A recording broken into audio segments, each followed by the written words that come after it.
Hello class, how are you doing today? Good, how are you, Miss Davis? Fantastic. Okay, given the thread, a sewing machine, and some scissors, we're going to learn how to thread a sewing machine so it can be fully operational. Okay. Does anyone know what it means to have a sewing machine fully operational? No. Well, it's when you have your sewing machine fully threaded in order to be used. And we need to know how to thread a sewing machine in order to actually know how to sew a garment together. Has anyone ever sewn a garment together? Back when I was in middle school.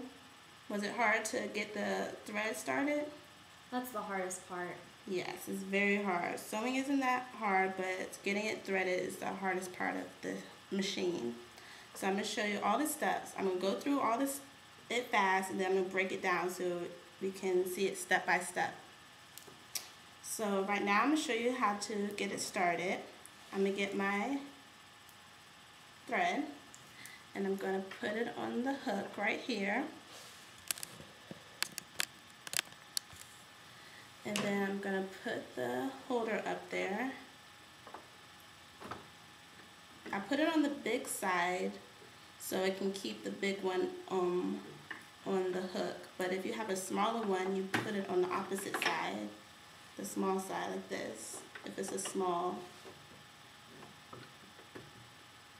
thread. Okay, and you put it all the way to the end so it can stay in place. Okay, and there's a hook right here to get you started so the thread can always stay in place. And then this is the Singer sewing machine. So the Singer sewing machine is a beginner sewing machine, so it shows you step by step how to start your needle. So you go around this part right here. You go down,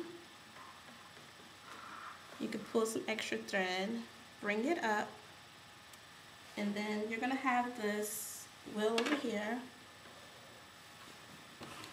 this one, and it's going to be faced up where that slash is.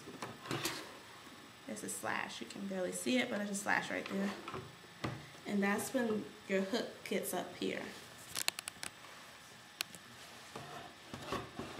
There's a hook that's up here, and you put it through the hook, you bring it back down, and then this sewing machine actually has this part right here that does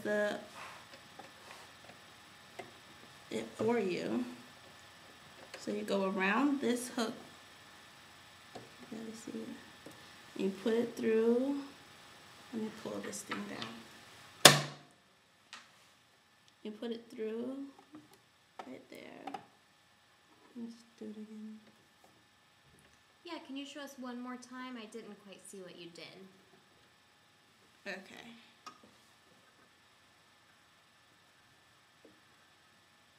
So I'm going to do it one more time. I'm going to do it a lot slower so we can learn how to do it again, because I know that was pretty fast. Okay, so let's just pull it all out.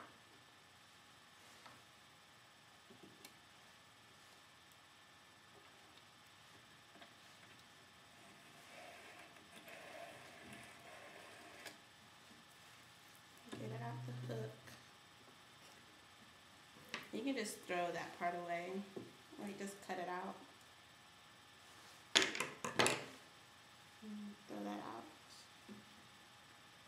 Okay, so let's show this again, and let's do it a lot slower this time. So the hook right here is where you put the needle in, and you hold it with the hook holder right there. You put it on the big side so it can stay in place and won't be wobbling around or fall off or something. Okay, so you pull it through, and then on the machine it says step 1, and there's a hook right there. You put it through the hook.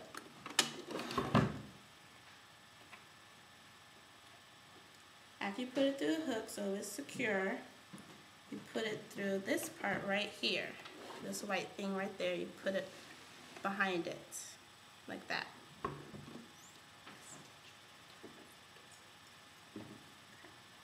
And then you go down. It actually says number 2 right here. That's the second step you do. And you go down.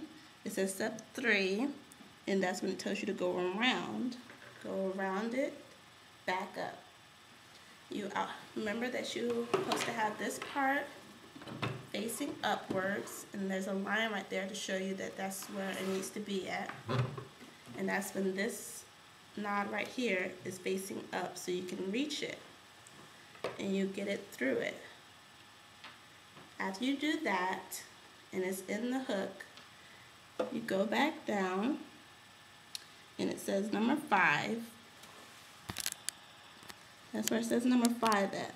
So after you get it through 5 is when you actually put the thread through the needle. So not every machine has this part, but this machine does, because again, it's for beginners. You pull it down,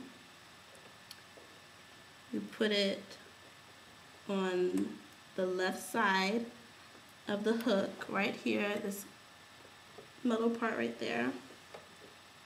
You put it in between the knobs right here where the needle is, and you hold it. That's when it actually put it in your needle, and then you pull it out. And that's how you sew a sewing machine. So then all you got to do is cut off the excess, since you don't need all this extra stuff right here, and pull that out. So the top part of your machine is already ready, but you need to get the bottom machine where the bobbin is and get that started. So in this part of your machine, there's the bobbin holder right here. It's actually in here. So after you take that part out is when you put the bobbin in. The bobbin is a smaller with thread in it. It's a round thing like this. And you put it in. And then there's a hook. You put it through the hook. You go around and up. And that's all you do. Let me show you one more time.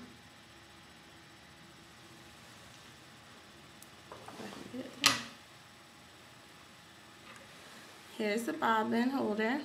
You put it in. You get it right here and go through the hook. And it's locked in. So after you do that part, you put it in the machine again.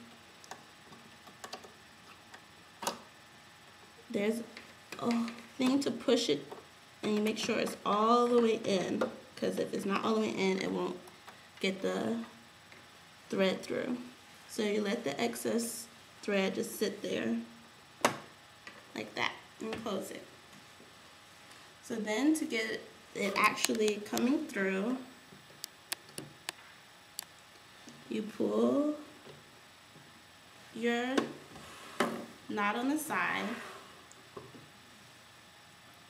you pull it in,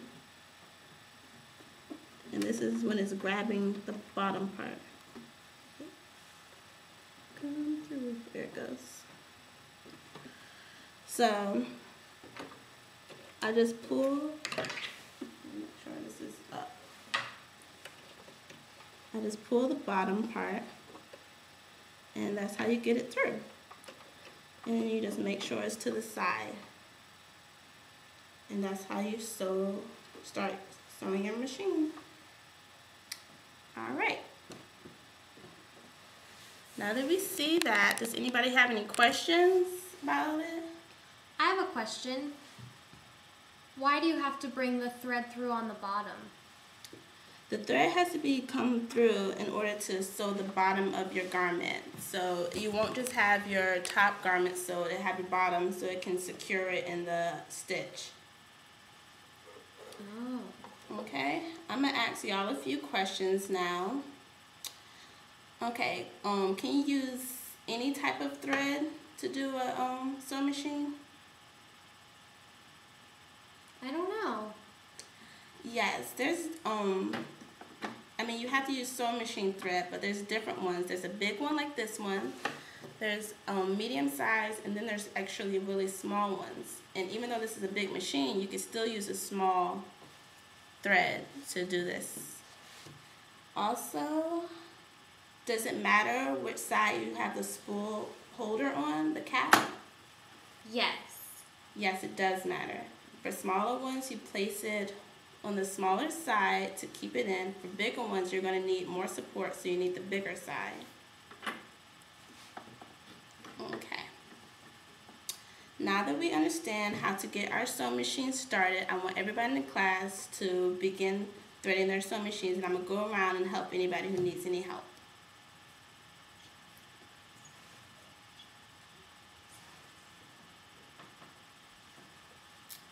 Okay, everyone's got it worked out. So now that we understand how to get your sewing machine started, I'm going to show you how, after getting it started, how it actually makes a stitch.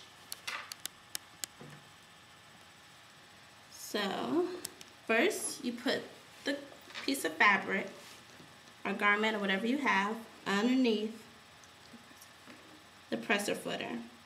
You make sure the bottom thread is underneath it, the garment, and the presser footer is on top. To begin your stitching, you lock down on the back. Some of them are on the side or wherever. You push down the presser footer, and now it's locked in and the garment won't move around. Okay, so we're gonna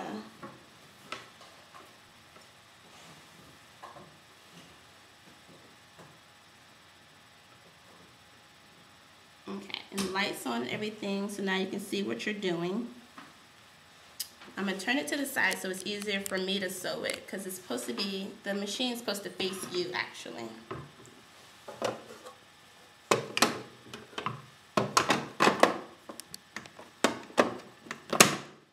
Okay. So now that you see everything's secure, there's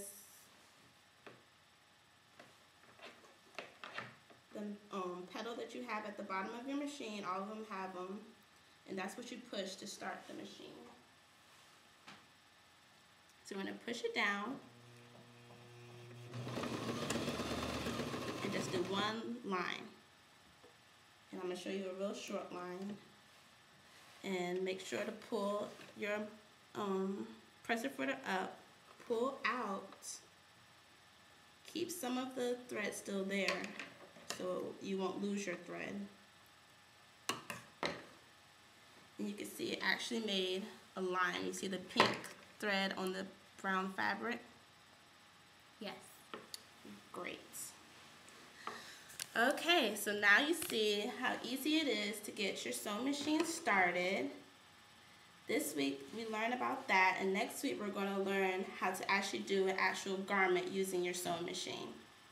Okay.